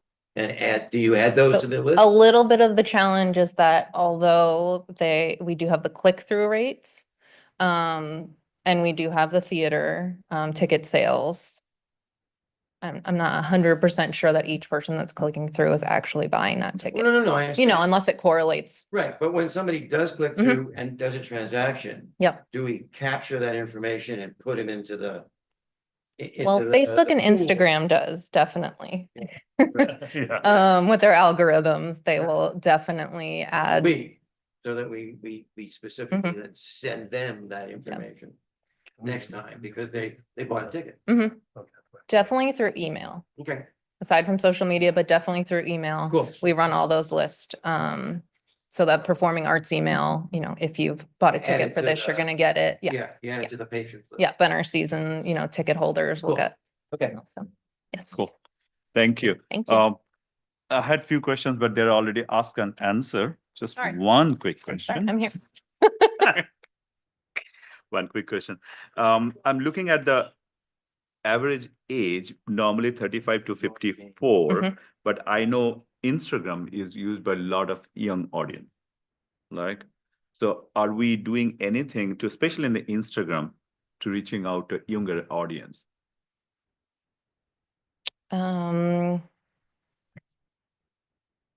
That is one thing and all that. Not specifically to the younger audience. One way that we do is by sharing, definitely for the younger audience, is sharing what our instructors, our contract instructors have posted. Because that's often gonna be, you know, the teen Pokemon, you know, drawing class, Mhm. something like that. Something that's appealing to them is sharing those stories. And so something that we have in the works, Mhm. definitely. Okay. But at this time, we don't. Right, I mean, Then- 35 to 54, I mean, okay, I'm not talking about the kids, I'm talking about Yeah, the 20s. adults who has earning, who can Mhm. spend, who has money to spend, like going to concert and things like Yep. that or anything. So there is a group between, I don't know, 24 to 35, whatever. There's a group that are people probably we are missing on some of the reach or impressions. I don't know. I'm just looking at this number here. Is like, are we missing out there something? That's a very good point. I think that that's something that we could spend a little bit more time, Okay. trying to target that group. Okay. They are, in terms of programming, not, you know, as active in our programs. right. But maybe something like adult sports leagues. Right. That would be a perfect Exactly, something softball. like that. We're engaging them. Engaging them is Yes. something like events. Yep. Sports, adult sports league or Yep. something like that. So I think there's Probably. definitely very Specific- specific things, specific things, that, okay. yeah, we could target that group a Okay. little bit more. Thank you. Post on 10. Yeah, exactly. All right. Take that 24 to 30. Okay, so if you can just hang on to that, I think public comments. Do we have any public comments? We do not have any public comments. So coming back to the commission comments, do we have any speakers? I do. Lopez Lucy, Dorlich, this is from the last one, right? Okay. All right. I canceled it. Okay, all right. Maybe we can start from, I don't know, who wants to start? Anybody, let's go with that. Anybody has a comment? You want to go? Go ahead, please. My only comment is, well, first of all, great work. And like I said, this is massive. And I think you and Adam are doing a really nice job with this. And even some of the questions I thought were super hard. You guys are all over it. So, so my, the only thing I'd like to see is how do we educate, and you saw this coming, all the different committees and how they Yes. can leverage this platform a little bit better. And especially, I know I'm on senior advisory kick right now, but I was like, God, there's got to be a better, because we have such a great, facility and I think organization over there. How do we go reach those people a little bit differently? That's why I was asking about some of the measures and Mhm. clicks, but how do we use the right platform? But part of it, I think, is educating library advisory, senior advisor, and how they can leverage this tool to get their message out the right way. And that's why I asked how you do prioritization. So as you Mhm. educate, you create more demand. So how to prioritize what you can get to go do it. So, but I've been following you or all your posts, Well, and I thank think you. That's creepy. You know? I really do. That's scary. I think, That is scary. well, your city, Sarah. Just kidding, I'm just Okay, kidding. I guess I came, Nixel comes. I came out a little Right. creepy, sorry. I didn't mean to come out that way. man, I'm following your San Rowan. So my point is, I think I've been a couple of years and watching development people engagement, and it's interesting certain subjects you're picking, but I think we're doing a great job, you know, with the budget we have, which is super small. Yeah. And also, you know, having you and Adam do it, with all your other day job stuff. So I think it's really good work, and it'll be interesting to see what the future is. But the only I ask is let's see if we can educate all our subcommittees to get them to use it a little bit Yeah, I more. think that's a great And then idea. figure out what the prioritization. And then the other thing is Chair's comment, like on, you know, when do we comment, when do we not comment? Be very interested to see when we engage. So thank you so much. Oh, I can answer that question for you. Yeah. On Nextdoor, you never comment. You know, Steven used to comment all the time at next door. Well, if you do, you gotta disclose. Yeah, I know. Well, he did. He did. Well, I know, but still, All right. the threads get too long. Thank you, Vice Chair. All right. Who wants to go next? Thank you, Mr. Chair. Amalia, nice job. Thank you. And Adam, you guys are great. Yeah, love this guy, yeah. I just had one other quick question. I hope my questions weren't too hard. But I'm wondering, how do you choose the partner organizations? Is there a method to the madness? And I'm thinking about, because I saw the Ed Foundation on there, but I'm like, is the Chamber of Commerce a partner organization, or are there, yeah, how do you choose that? Typically, the partners are events or information that we're sharing for them are through partnership agreements, Okay. and that is Yeah. determined by Kathy. You want some help, Amalia? Yeah, that's typically done through a partnership agreement, and that's usually when there's some like a trade, right? So an event, we'll borrow like Durga Puja. The city would like to have the opportunity to market and talk to the community that's attending that event, and the group wants the opportunity to be on the marquee. So we do a partnership agreement. So they're usually one-off, specific moment in time kinds of things. Got it. We haven't bridged into, like you're saying, the Chamber of Commerce, like a complete partnership Right. in that same way. It's definitely something that could be considered. We just have to figure out what Yeah. benefits both parties For to sure, make it for work. sure. And you have to have a process to vet each one, I'm sure. But yeah, I was just curious. So, but good to know. Good to know. Thank you. That's all I have. Good job. Thank you. Knowledge? No, good. I mean, I know the team council has a separate account, right? Yes. And the other, I mean, the committees really don't have an opportunity to post. It's more or less, you know, Parks and Community Services and et cetera. So, and then just announcements, right?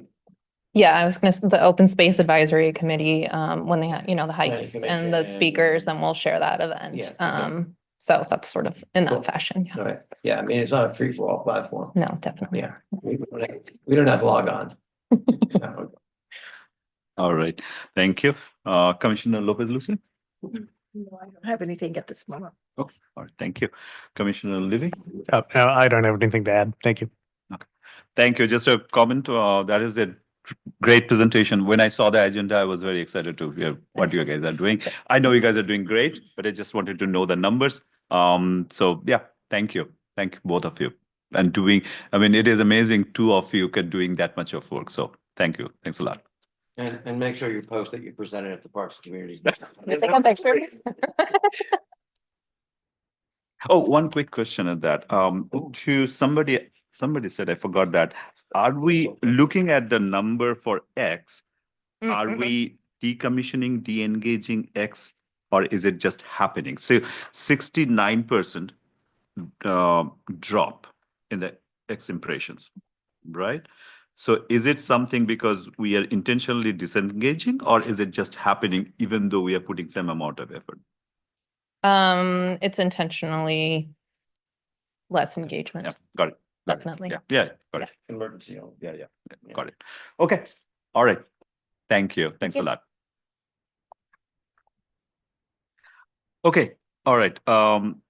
Moving on to item number 8, staff report, recreation maintenance operation reports. or director? Sure. Of course, there's a nice hefty report in there for you, so hopefully you all got a chance to take a look at it.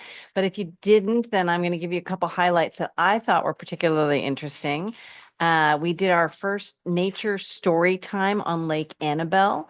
That's a new program that's quarterly where they're doing story times in different natural locations. So kind of fun. And that's the first time we've really started to activate Lake Annabelle, which, as you know, is the lake that is part of cities, the whole City Walk area, and is technically going to be privately owned, publicly accessible park area.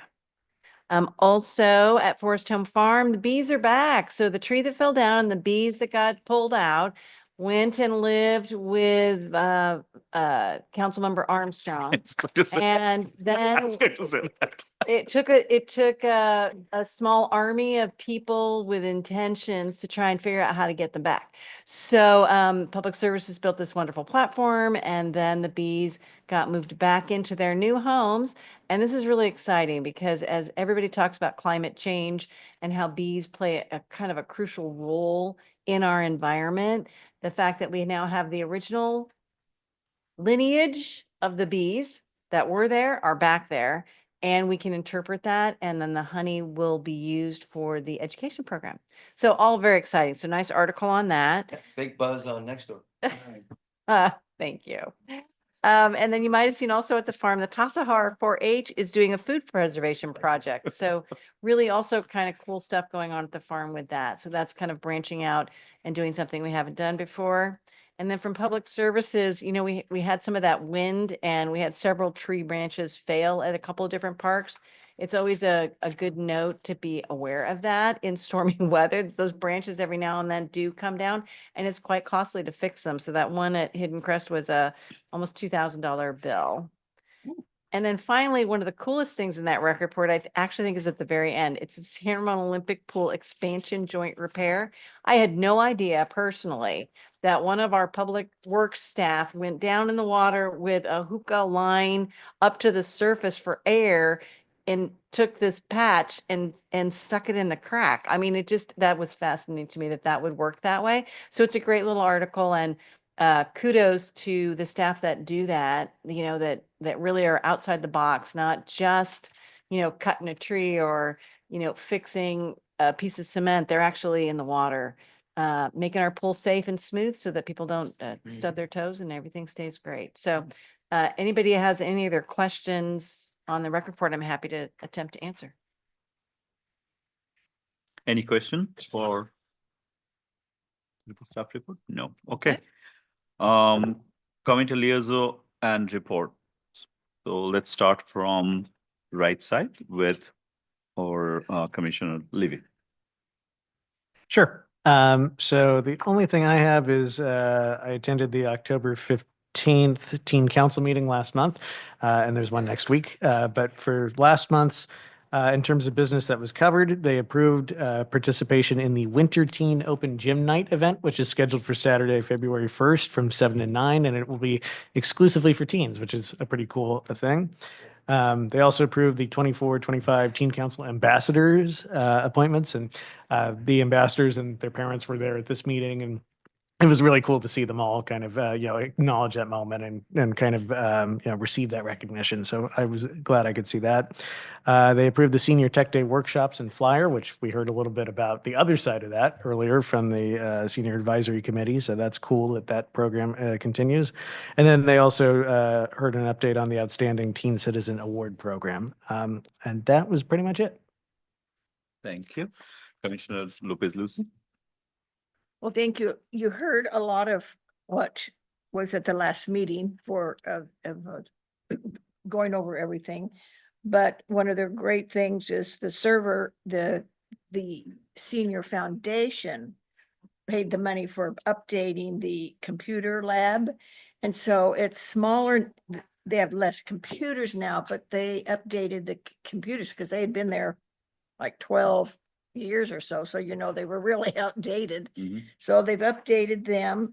And so they're calling it, you know, they're going to use it for more things now since it's really structured a bit different so you can go in and have it. So, so that was a big thing that helped with the foundation giving the money to update that, which was really needed. And, so that would be one of the basic things, that was not what you heard this evening. I'm not gonna repeat all that because, it's not necessary to repeat all that, but they do a good job, and the committee really takes their job seriously and does things. So it's rewarding to be there, and they bring in lots of programs and everything. So even myself, to get educated on things. So they're doing their good job. And so they will now have the other member there that then they won't have this problem of not having a quorum. So that was quite frustrating for all of them. Right, absolutely. I can definitely But see that. they do a good job, and they are looking at different things to even improve it. So Thank you. Commissioner Dawlich? Yeah, the Arts Advisory Committee, did meet, in October.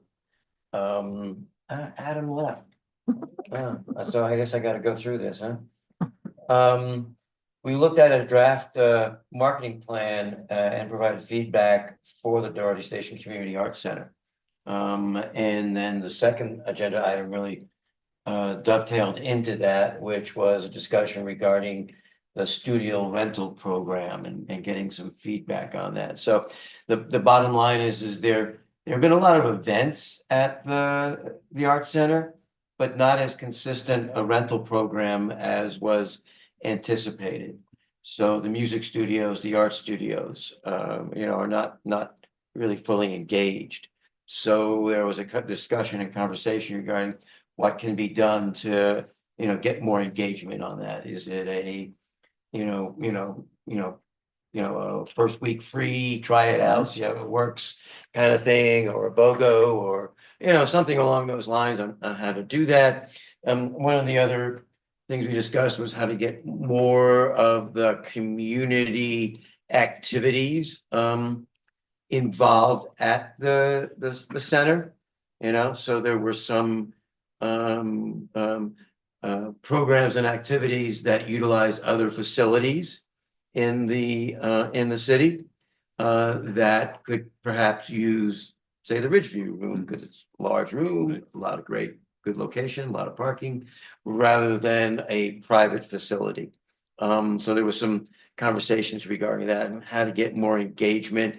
People know about it, but the rental hasn't really hit where it should. So we're discussing that. And then we had a cultural growth grant application for Namaha Foundation for the Arts, and it was approved. Everybody familiar with the Cultural Grant Fund on that? It was $1. Now there's $2 per ticket that is allocated toward the Cultural Growth Fund. And with only 2 programs or 3 programs instead of 5, there's, a little bit, but it's used to offset any there's 2 things that it applies to. One is it offsets any of the theater rental costs for a nonprofit that wants to use either the theaters, the Doherty Valley Theater or the Front Row Theater. It can't be used for anything else. It can't be used for, paying the artist or et cetera. It's only for offsetting any of the actual theater costs or program costs of operating the theater. And the funds are out there. And if they're needed, then they can be allocated. If the event pays for itself and they don't need it, then it goes back into the fund. The second part that the fund is utilized for is upgrade of equipment in the 2 theaters. Obviously, technology evolves. It's been 2007, so 17 years since the theater opened, and even earlier, I think, for the Front Row Theater.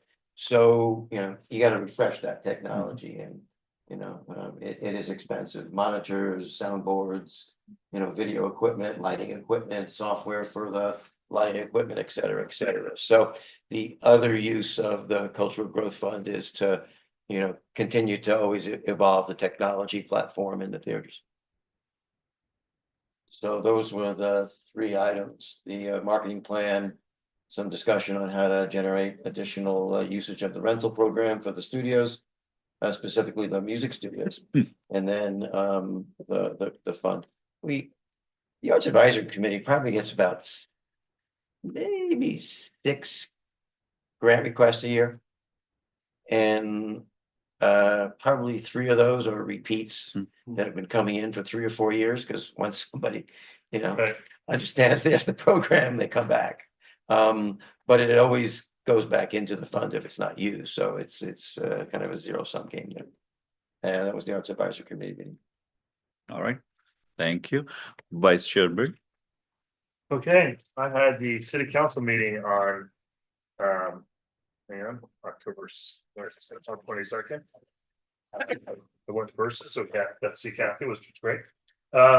Hey, the first thing they talked about is sunsetting select committees, and the big one was the conversation on CEDAC, and so that was moving along, just moving, and then all of a sudden they started to pause on that and figure out a better process to review sunsetting committee. So I think if you're following that, I think they're gonna bring it up this meeting.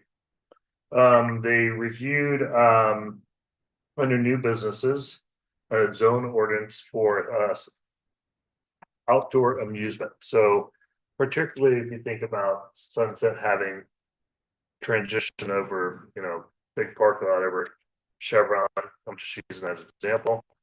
Is there a way that instead of that space sitting there for till development happens, can we leverage that space to create some type of, could be pickleball, bocce court, do something than just a parking lot. So that was discussed on how we adjust our zoning a little bit better to meet the need of leveraging open space that may sit for a while waiting for development. And then the last one was another ordinance 9.2, which dealt with camping within the city. So the ordinance, I think, was, correct me if I get into this wrong because you were with me, that no one can camp within 500 feet of a public property. They talk about no camping around schools and how we enforce that. And I did not know that, but we have a zone ordinance person that goes out and talks to people who may be camping and talk to them about, hey, camp here, but here we provide them a bunch of resources. As you know, the Contra Costa County has a ton of resources for helping people in that situation with needs, and we really do everything we possibly can. And then people have about 24 hours to relocate, and the police get us involved if they have to, but we work hard on trying to relocate them and help them out. So that passed, but that was kind of a big conversation. So those were the 3 main buckets that were talked during the city council meeting. That's my report. Thank you. Welcome. Commissioner Coney. Thank you, Mr. Chair. I attended my very first library advisory committee. Yeah. Riveting. Actually, it was great.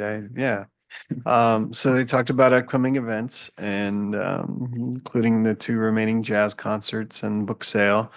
Mobile shelves are going to be installed at the Doherty Station Library. These are they're portable shelving units where you can house books and things, and they're on wheels, casters, and it allows you to, because they talked about, when they remove some of the permanent shelving, what is it going to look like underneath? Because it's since the library opened, it's been the same stuff. So, yeah, they requested some funding from the Library Foundation for that. And then the other thing that I thought was interesting for sure is the addition of Zoom booths or Zoom pods at the main library. And these would be portable pods essentially where people can come in and have some privacy to, participate in virtual meetings and stuff. So, and I think not just, they'd fit in more than one person, but a small group of people. So you could actually share a booth with somebody and have a level of privacy and people outside would not, be bothered because they're soundproof. So, so that was interesting. And then the last thing they did was approve the Story Walk selection at the community center. So if you're familiar with the Story Walk, it's actually our Rotary Club that spawned the idea. But it's based on a storybook, a children's book, and you go to different stations around the community center, and it's outdoors, and it's really it's a nice addition to the community center there. So staff recommended thank you OMU and accept Antarctica, and the committee approved thank you OMU for the next storybook. So What was it again? thank you OMU. Thank you. You're welcome. So that was good. Yeah. And yeah, it was great. Thank you. Thank you. Planning Commission, November 5th, the Planning Commission meeting was cancelled, but there was an October 15th Commission meeting, and there are 2 items on the agenda. One was recommending City Council adoption of the Objective Design and Development Standards. This is a pretty good read. If anybody can watch the video or read it, it's good. Is the City of San Ramon has developed a draft design standard, objective standard, based on the environments and all those other factors. And there are a lot of good pictures, got of shading details, explanations that there. This is pretty interesting. So that was the first one. Second one was study session on climate action plan. I don't know how many we know, how many of us we know, because we do have a climate action plan in the primary, and that strategy is for 2040 to establish a long-term greenhouse gas emission reduction strategy that consistent with the state GSG, which is a greenhouse gas reduction target for 2030 to 2045. So the whole idea is how do we reduce the greenhouse gas through our planning process. So that was a study session on that. So those are the 2 items that were presented in October 15th meeting. That is from my report, that one. Okay, before we adjourn the meeting, anybody? Yes, I Well, was just coming to that. as a follow-up, at the city council meeting last night, they approved the sunsetting of all those committees. Oh, they did? Yeah, Thank you, Bill. yeah, Well, yeah. I was curious where that. And is. they also approved the objective standards for the development. It was pretty good read. I mean, Yeah. it was a Yeah, pretty yeah, so good read. both of those. Very were well done approved by the city last staff. night. And one thing I forgot, I thought everyone did a nice job today at the parks. I mean, I thought it went really well. Yep, The yeah, city it was community very thought well A lot of done. work went behind it, so nice job. Yep. Concur. Yeah, it was Good definitely. job, Brad. I Yeah, think Brad, It's a bill. the man, Whole department. the man with all the keys. Just got to hold the cannon for Mayor Hudson and so. it is. Yeah. Yeah, Success, so. Beautiful. Yeah. it's a beautiful park. Any Yeah, more of that? yeah. Unfortunately, we used them all, but next time we have something to Okay. share to share. Okay, good. Yeah. I got a question on that, though. Do you guys like the confetti cannons versus like the old ribbon and the scissors? Oh, Because- yeah. Yeah, Crossroads gonna open this spring, so we gotta plan ahead. Yeah.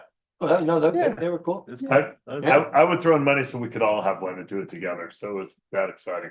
Yeah, that'll be, I That's think it'll be fun. good. Somebody has to clean it all. Well, up. yes. I will clean it. I think they're biodegradable. Their favorite. Oh, it's on recording now. And I'll do it. We just, we have so many leaves in our yard that it's a daily, tradition. And so when they set that off, I looked at my husband and he goes, oh no, somebody has to clean it. But I thought considering the weather, we had a good crowd. Yeah, for sure. That was definitely is a plus point, and it was good. It was very well managed, well organized. Yeah. And very nice. That's the first question I asked Kathy. Like, are those 2 days you have to pick when it is really late? Chair Mitra gave an excellent speech. today. Yes. Yeah, Yes. great job. Yeah, Thank you. Yeah. Terrific. Got good help from Kathy as well about Nice some of the job, points. MC. Some of the points. I have a question because I've had several people call me about when they, especially for the jazz event, tickets. They call there, I mean, even when it's the time that they're there, because I did say, you know, they're only there at certain times, but they've never, ever gotten a return call. Really, from the box office? Right. Interesting. So I got a call just this morning also that she had tried several times and never, ever got any. Can you give me the name and the number of the person and we'll make sure she gets a call back immediately? Okay. It could be that she's dialing a different, like it's like one number off or something, but let's try and figure it out because usually the box office is quite good at returning the phone call, so I'm surprised. But if you Yeah. get me the information, we'll take care of it right away. Yeah, and just send you an email. Yeah, email's fine or give me a call, whatever's easier. Give her a call and see if she calls back. So that reminded me, Kathy, Thanks, actually Bob. Adam was here, I should have asked him. The Zakir Hossain program that we had sometime back, what a huge success, right? Huge, huge success. People still talk about that. And the people who went there, they loved it. People who didn't get the tickets to that, they said, when is the next one? When is the next artist? So is there anywhere, any planning, do you know? Probably Adam will be the right person to ask. I don't know, but have you any similar kind of events? Sitting series, their last round of budget cuts got cut down to 2. If you go back in history, we started with 10 and we have been on the slowest decline because we just had to make ends meet. I think we have the one show that's booked, they're booking another one, but they're looking at probably at a bigger kind of more pop kind of or comedy theme. If we get more shows, absolutely, I think we'll Okay. find another. Okay. That'll come back in, but it won't be this spring. It would Yeah. probably be next year. Yeah, okay, all right. Because Adam and I was talking and he asked, can you give me some names? So I provided him the list of names. So, but you know, I had like big names there. So, yeah. Because we know that we will fill up the auditorium like in no time. There's a lot of different goals for performing arts, you know, some of it's trying to provide something that attract different people. Right. Some of it is ticket sales to some extent, some of it's multicultural. And so there's a broad range of things we're attempting to do with it, but with only 2 shows, it's challenging. Yeah. Yeah, I mean, I think I know. they were saying they're looking for a major comedy show, you know, to come up, but you also have to remember it needs to be coordinated with Venue Tech. Absolutely, With their absolutely, other 3 or 4 venues Absolutely. to try to leverage that, so that, you know, the algorithm to put it together is a little more, you know, difficult than just booking one show. Yep, yep. But that was clearly a thought on one, so yeah, it's definitely on our radar. Okay, all right, thank you. Oh, my guy, Zakir? Sorry? My guy, Zakir? Okay, yeah. Okay, with that, I would like to call upon to adjourn the meeting. This is the Parks and Community Service meeting, regular meeting on November 13, 2024 at 9:08 p.m. Thank you, Wait. everybody.